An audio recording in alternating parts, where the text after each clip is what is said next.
Magandang araw po, welcome po sa aking channel, Love9 TV. Patalasasan po, meron po ba kayong mga properties na napapabayaan or non-performing assets? Plan nyo ibenta, pero wala kayong oras sa pagbenta nito. Kung ito'y pagkakatiwala nyo po sa amin, tawag lang po kayo sa aking numero, usap po tayo, gawin ko po ng video for free. Yes, libre po, wala po kayong babayaran. Tutulungan pa namin kayong mabenta ang inyong property. Kami na po bala sa marketing, sa boosting or paid ads. Even sa tripping, hindi na po kayo mapapagod sa pag-entertain ng mga buyers. Kami na po bala sa lahat. Tawag lang po kayo. Nandito po tayo ngayon sa BF Resort Village, Las Piñas, kung saan meron po tayong bagong video presentation. Isang residential property na 2-story house. May lot area po ito na 125.50 square meters.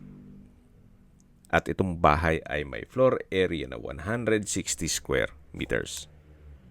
Malapad po ang daan at napakatahimik po ng lugar. At sa lokasyon naman, napakalapit po nito sa mga business establishments.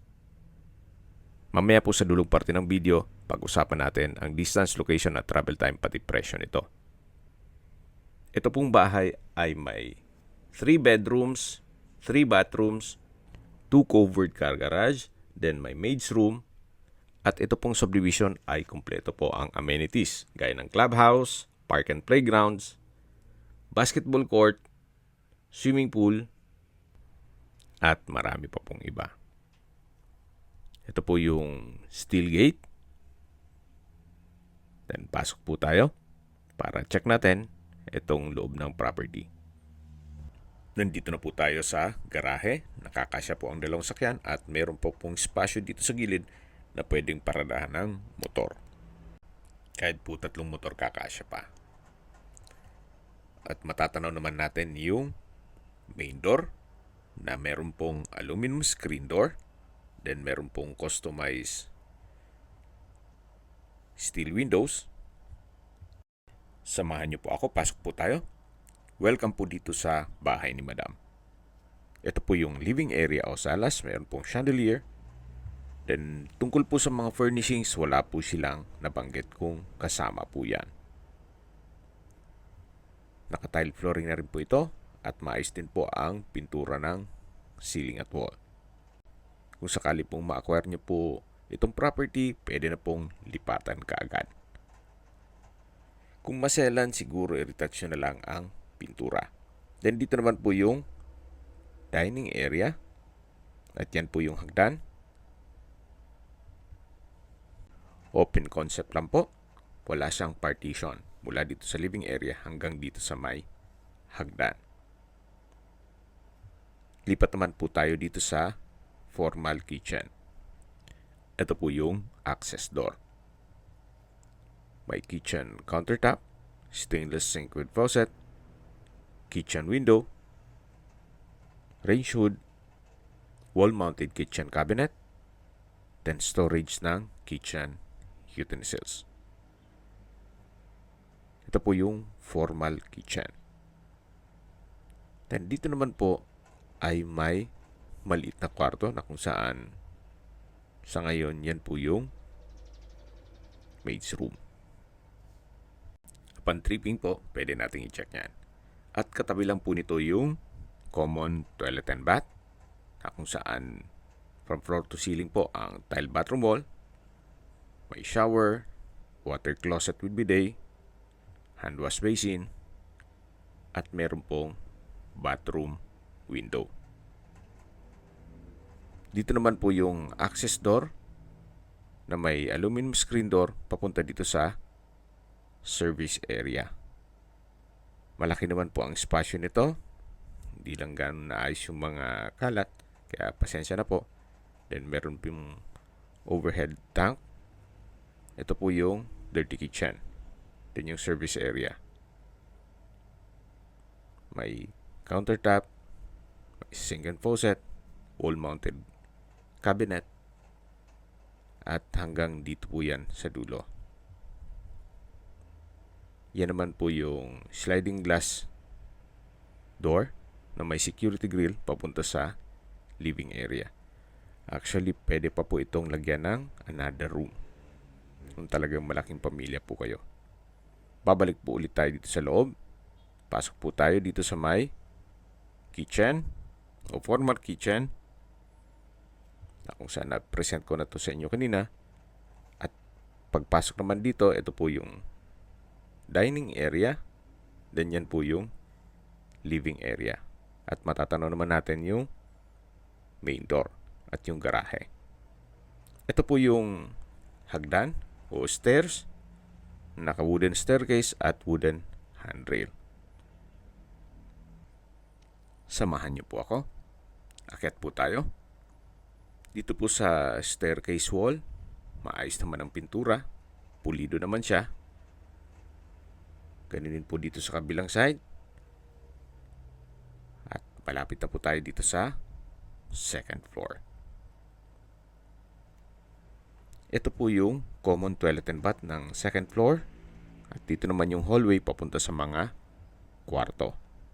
Bali, 3 kwarto po yan, yung dito sa taas. Pakita ko po muna sa inyo itong common toilet and bath na kung saan naka-PVC door. Then may multiple rack, water closet with bidet, hand wash basin, shower curtain. From floor to ceiling po ang tile bathroom wall. May shower. Meron pong bathroom window with security grill. Labas na po tayo.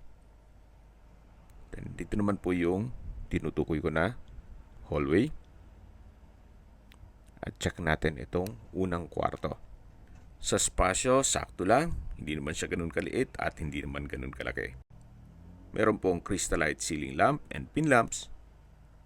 Then, 2 steel window glass. At meron din po itong wardrobe na from floor to ceiling din po yan. Malaki po. Marami-raming gamit din po ang may pasok dyan. So, ito po yung first bedroom. At dito naman yung second bedroom. Crystallite center lamp. Then may pin lamp. May glass window with security grill. At meron din po siyang wardrobe. So medyo maliit po ito compare dun sa unang kwarto. Then lipat na po tayo dito sa master bedroom. Napakalaki po ng espasyo. Then ito pong split type aircon ay bago po yan. Worth 75,000 na kung saan iiwan na po. Then meron pong customized steel window glass.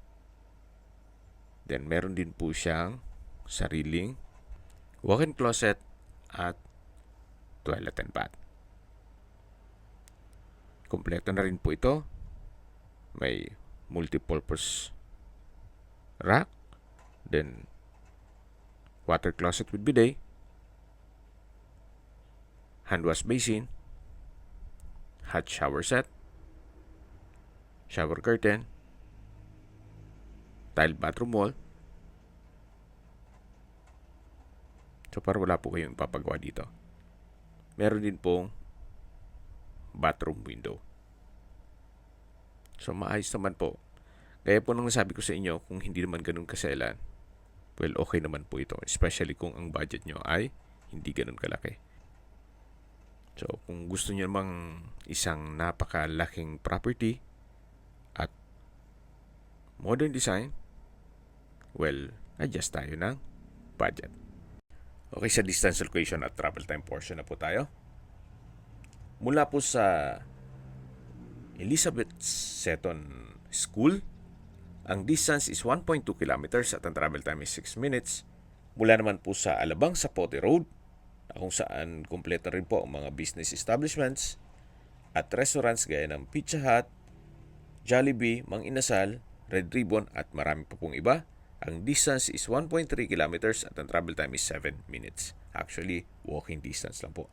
At mula naman po sa Perpetual Health Medical Center, ang distance is 1.6 kilometers at ang travel time is 8 minutes. Yan po yung lagi kong binabanggit sa aking video na dapat nyo i-consider sa paghanap ng property, yung meron pong malapit na hospital. Hindi ko naman po sinasabing sakitin kayo.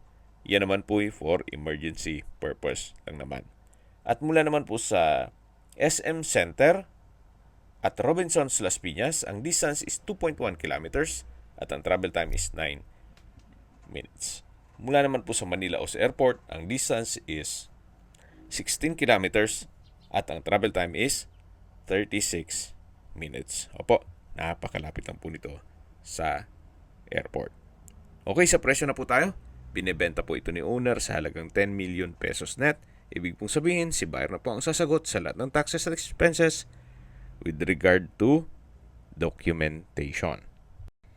Kung may mga katanungan po kayo, tawag lang po kayo sa aking numero. At sa mga kababayan naman natin na sa ibang bansa, meron po akong WhatsApp, Viber, at Telegram. Same number lang po, 0917-316-3399. Sa mga nagtatanong naman po ng aming Facebook, meron po aming Facebook page na Nov9TV at Facebook Real Video. Meron din pong TikTok at Instagram. May ibang YouTube channel po kami, the Nov9TV channel, Nov9TV Listings, Nov9TV On The Spot, Nov9TV Updates, at Nov9TV House Rental. Sana po naibigyan nyo ang video presentation. Paki-like and subscribe na lang po sa aking channel para ma-update din po kayo sa aking future listings. Kung sakali po hanap nyo yung mas malaking sukat ng lupa, meron din po kami ibang listings na pwede nyong pagpilian. Huwag po kayong mag-atubiling tumawag sa amin. Then, let us know your budget para malaman namin kung anong property pwede naming ilog sa inyo. Sa lahat pong viewers, subscriber at nagtiwala po sa amin, salamat po sa suporta. Ingat po kayo lagi at yung pamilya. Maraming salamat po.